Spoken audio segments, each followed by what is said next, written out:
咁啊，水溶性油畫同普通油畫最大分別就係揾水去溶解佢，而唔係揾其他。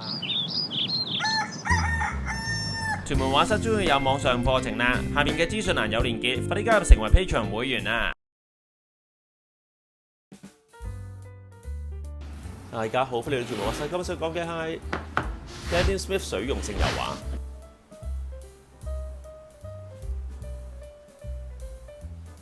好，今日為大家介紹嘅美國品牌 Daniel Smith 出嘅水溶性嘅油彩顏色啊 ，Water Soluble Oil Color， 咁就全部都係美國製造嘅。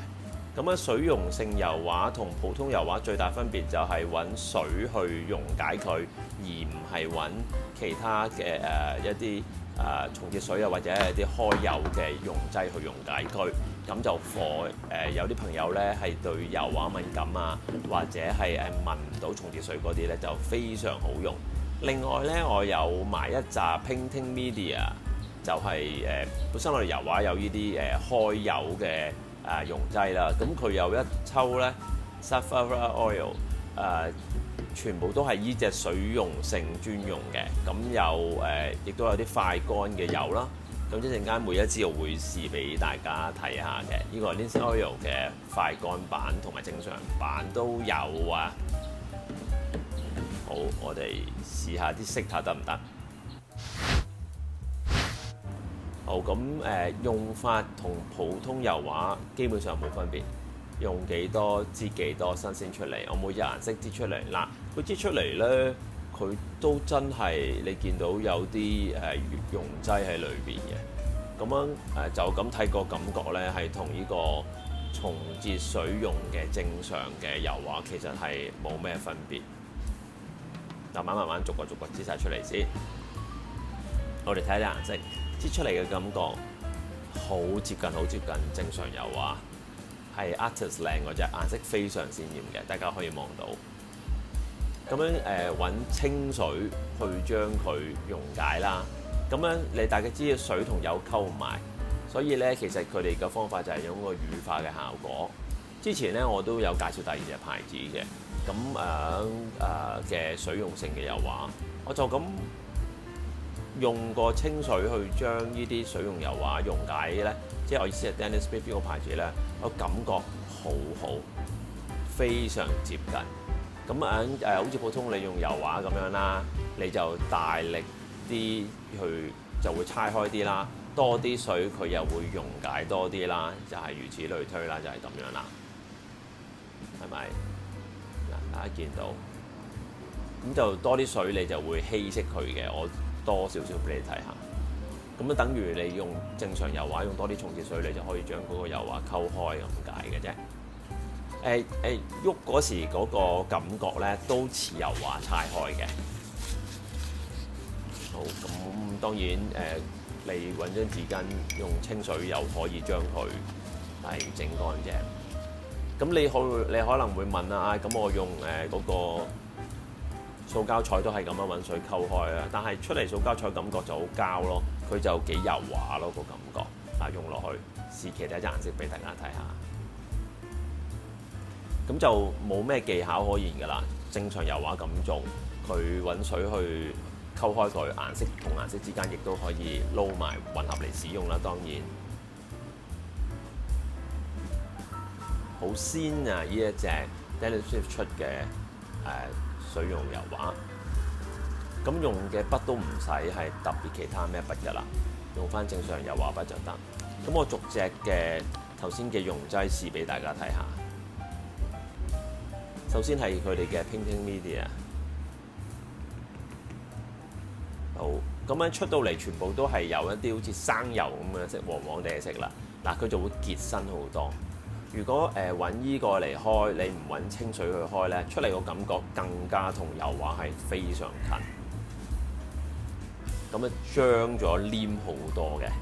呢個係Painting Media， 即係我哋油畫時都會用呢一隻嘢啦，不過就係唔係水溶性㗎啦。出到嚟成個thick 好多啦，你油落去油畫嗰個黏度多好多啦。OK，咁亦都係可以拆開同埋可以將顏色混合啦。我自己 personally 就唔用 printing media， 我哋用重疊水。不過有啲朋友中意可以用啦。另外佢哋亦都有隻快乾嘅版本啦。咁你撈咗落去又係會嗰個油畫更加快時間乾，但係我未用過 exactly 擺畫度，我唔知會快幾多。好，溝開佢，咁你會見到佢係用落去感覺咧，就比頭先嗰個再張一啲嘅，再張一啲，再結一身一啲嘅，亦都係冇咩分別嘅嗰個透明嘅感覺。好，跟住咧就係 linseed oil， 就係亞麻仁油，咁佢咧就有分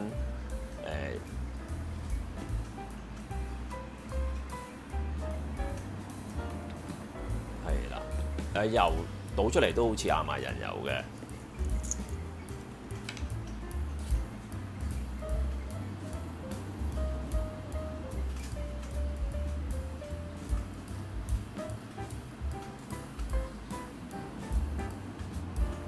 照開啦，咁亞麻仁油嗰個感覺咧就 OK 嘅，比頭先 Painting Media 就爽一啲咯，冇咁結，冇咁張嘅。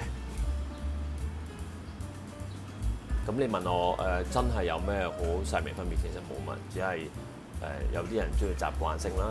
咁佢亦都有快乾版本啦，亦都係同頭先一樣啦，亞麻仁油嘅再令佢再結少少啦。總之快乾版本就比正常版本張少少，我覺得。咁我諗就唔係用出嚟嘅感覺嘅，係你真係好想嗰張畫再快啲乾，咁你咪溝啲快乾劑落去咯。我自己畫畫就好少用，亦都係咁用啦。我試一次過試俾大家，反正我又係手。OK。最後咧就係 safflower oil， 咁就我用過頭先5隻嘅混合劑裏邊咧最爽嘅，好接近水，佢好稀嘅，其實好接近清水。咁如果大家想佢結少少，佢有少少似松節水嗰種感覺啦，係好爽嘅呢隻。如果5隻嚟計，我又傾向用呢隻咯，非常容易溶解。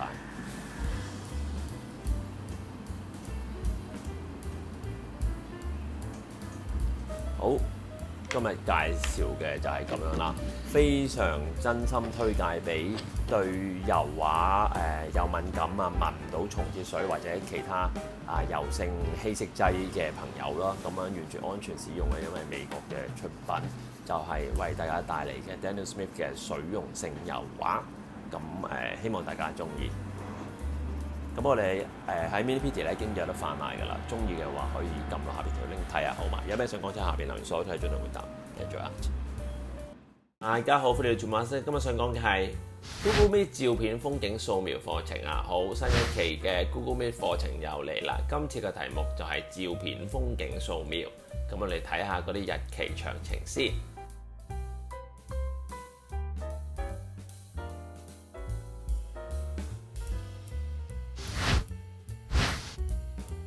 跟住我哋搞掂咗上半 part 噶咯喎，我哋搞下半 part 啦。好啦，跟住你即刻抄咩咧？整目啦，我哋抄翻個底先。我唔知佢個底係幾多，咁我又喺度記住攞個1去度啦。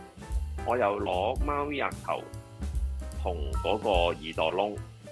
呢啲咧就係上過我堂嘅同學嘅作品，大家可以望一望。